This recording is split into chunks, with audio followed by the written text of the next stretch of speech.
Okay, so today we're going deep on something I think a lot of people have dealt with at some point, a tough relationship with the manager. Yeah, definitely. And this one we're looking at hits close to home for a lot of us, I think. Yeah, we've got this voice note from a teacher. It's really insightful, and it gives us a really personal look at how this kind of situation plays out in a school. Right. Um, the voice note's from a teacher, we'll call her Sarah, and she works in an inner city London school. Right. She's been there almost 6 years, and it sounds like she's had really good relationships with her colleagues and students. But things have gotten pretty difficult with her head of department, who we'll call Claire. Gotcha. So for our listeners today, we're going to deep dive into Sarah's experience and try to give you some real strategies you can use if you're in a similar spot at work. Right. It's not just about this one situation. It's about figuring out how to handle those tricky work relationships, and protect yourself and your career while you do it. Yeah, exactly. So let's just jump right into Sarah's voice note. One of the first things that really stood out to me was that she's been at the school for so long, almost 6 years, Right. And she's had these really positive relationships with everyone. So it's not like she's someone who just has trouble getting along with people in general. Yeah, that's important. Yeah. It shows us that she's competent and she's engaged.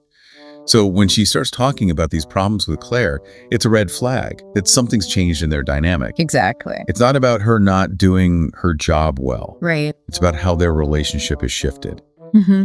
And that's key in any workplace conflict to understand that distinction. Yeah, and that shift is really all about Claire. Her head of department, Sarah, said Claire had always been kind of picky. She even used the word pedantic, And at first, Sarah just rolled with it. She even thought it was a good thing, like Claire had really high standards. Right. But then the way Claire interacted with her started to feel different. It's interesting how it went from being about keeping standards high, which is part of a manager's job, to feeling personal and critical. Yeah. That's a huge difference. One's about professional expectations. The other feels like you're being targeted and undermined. Exactly. And Sarah gives some really specific examples. It wasn't just a feeling, Right. She says it felt like no matter what she did, Claire just didn't approve of it. Claire was constantly finding problems with her lesson plans and how she marked assessments and even criticized her classroom displays. Wow. Which is crazy because other teachers had actually complimented her on their same displays. That's a big deal right there. It is. If Sarah's doing a good job according to other teachers, but Claire's always finding fault, it makes you wonder if there's something else going on. Yeah. Like maybe there's some bias or something deeper motivating Claire's behavior. Totally. And it gets even worse from there. Sarah describes how Claire would just barge into her lessons without any warning, just to ask about tiny little admin things like forms or whatever. Oh, man. I can only imagine how disruptive that would be. Oh, it's awful. You're trying to teach, you've got the kids engaged, and then boom, there's your boss in the doorway asking about some random form. Right. It's so disrespectful, and it undermines your authority in front of the whole class. It definitely sends a message to the teacher and the students that their time and space isn't valued. Exactly. And Sarah even noticed that her students started to act up more. Really? She thinks it's because they saw Claire treating her that way, and they lost some respect for her as the teacher. Oh, yeah, that makes sense. Mm. If the students see their teacher being undermined like Yeah. that's going to have a ripple effect on the whole classroom dynamic. Totally. And then there's this really upsetting incident that happened during one of Sarah's year 9 lessons. She said Claire just stormed into the classroom and started yelling at her right in front of all the kids, accusing her of not finishing some tracking documents. No way. But here's the thing, Sarah insists she had already turned those documents in.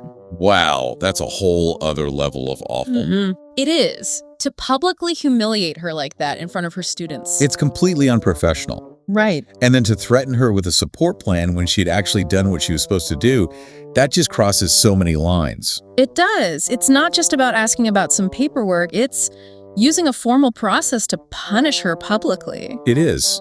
And listeners, it's important to think about that in your own situations. Yeah. Is feedback being given to you constructively and privately, or is it being used to control you in front of everyone? Yes. And you can just hear how humiliated Sarah was in her voice note. Yeah. She said the kids even asked her afterwards if she was in trouble. Oh, gosh. They clearly saw what happened and lost some of their trust in her. It's so damaging for her as a teacher. It shows how important it is for managers, especially in a school setting, to act professionally in front of students. Right. Their perception of the teacher's authority is crucial for a healthy learning environment. Exactly. And when something like this happens, it makes it so much harder for the teacher to do their job effectively. Yeah, and then it gets even worse. What could be worse? Sarah found out from other teachers that Claire and some members of the senior leadership team, the SLT, were making fun of her and saying negative things about her when they were all hanging out outside of school. Oh my God, that's so mean. It is. To know that your boss and other senior people are talking about you behind your back, it makes you feel so isolated and vulnerable at work. It creates a really toxic atmosphere. It does. And Sarah tried to do something about it. She talked to Claire privately and tried to explain how her actions were making her feel so demoralized and like she couldn't do her job. What did Claire say? She basically brushed her off, told her she was being overly sensitive. Oof, that's classic. Just shutting down the conversation and blaming Sarah for how she feels instead of actually addressing the problem. Exactly. So now Sarah's stuck. Yeah. She doesn't want to make things worse by officially reporting Claire, cause that could really backfire on her. Right. But at the same time, she can't just keep living with this situation. Yeah. It's affecting her mental health and her ability to teach. That's such a tough spot to be in. It is. And unfortunately, it's not uncommon. People often feel trapped in these difficult relationships with their managers because they're afraid of the consequences of speaking up. So true. Okay, so we've really gotten into Sarah's story. Now let's talk about what she can do about it. The advice she got in response to her voice note was really insightful. It was. The first thing they told her, and this is so important, was that she was not overreacting. Mm-hmm. Her feelings about Claire's behavior were completely valid. That's a really important message for anyone in this kind of situation. It is. When you're constantly being criticized, it's easy to start doubting yourself. Totally. So to hear someone say your feelings are justified, it can really help you feel strong enough to take action. And they also told her straight up that Claire's behavior was unprofessional and damaging to her and the students. Yes. And that part about Claire threatening her with a support plan when she'd actually done nothing wrong, that's a huge red flag. For sure. It's a misuse of power, and it's meant to punish Sarah, not help her. Exactly. Yeah. So what can Sarah actually do about this situation? Yeah. And listeners, what can you do if you're in a similar boat? Right. Well, the advice she got was to document everything. Yes, document everything. Dates, times, specific examples of what Claire did or said, especially if it happened in front of other people. That's key. Think of it as building your case if you ever need to go to HR or someone higher up. Makes sense. And what else? Find someone you trust to talk to. This could be a senior leader at your work or a union rep if you have one. Mm-hmm. Someone who can offer advice and support, maybe even advocate for you or try to mediate the situation. Yeah, just having someone in your corner can make a world of difference. Absolutely. They also told Sarah to try to reframe the situation. Reframe how? Instead of taking Claire's criticism personally and letting it damage her confidence, they told her to see it as Claire's problem. Oh, like it's more about Claire's leadership style than Sarah's actual abilities. Exactly. And I guess that can help you protect your self-esteem. Definitely.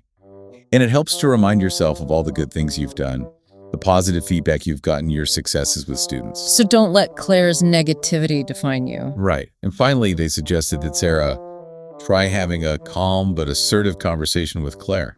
How do you do that without it turning into a fight? The key is to focus on professional boundaries and the impact that public criticism has on the students, not on Claire's personality or anything like that. Mm-hmm.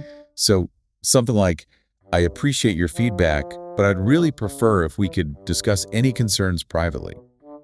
Public criticism can really affect the students and how they see me as their teacher. Okay, so it's assertive, but not aggressive. Right. It's about professional standards and the learning environment, Yeah. which are things you both care about. That's really helpful advice. And I think it's so important for our listeners to know that they're not alone in this. Totally. These situations where you have a difficult relationship with your manager are way more common than people realize. They are, and if you're going through something like Sarah, please know that your feelings are real and you don't have to just put up with it. Right. There are things you can do to protect yourself and maybe even make the situation better. So as we wrap up this deep dive, here's something for you to think about. Okay. How do different leadership styles, like the one Sarah's dealing with, affect the whole team's morale and how people grow professionally? Mm-hmm. And what can we all do, even if we're not in a leadership role, to create a more supportive, respectful, and positive work environment for ourselves and our colleagues? That's something for everyone to consider. It is. It's not just about the managers. It's about all of us taking responsibility for the kind of workplace we want to be a part of. Definitely food for thought. For sure.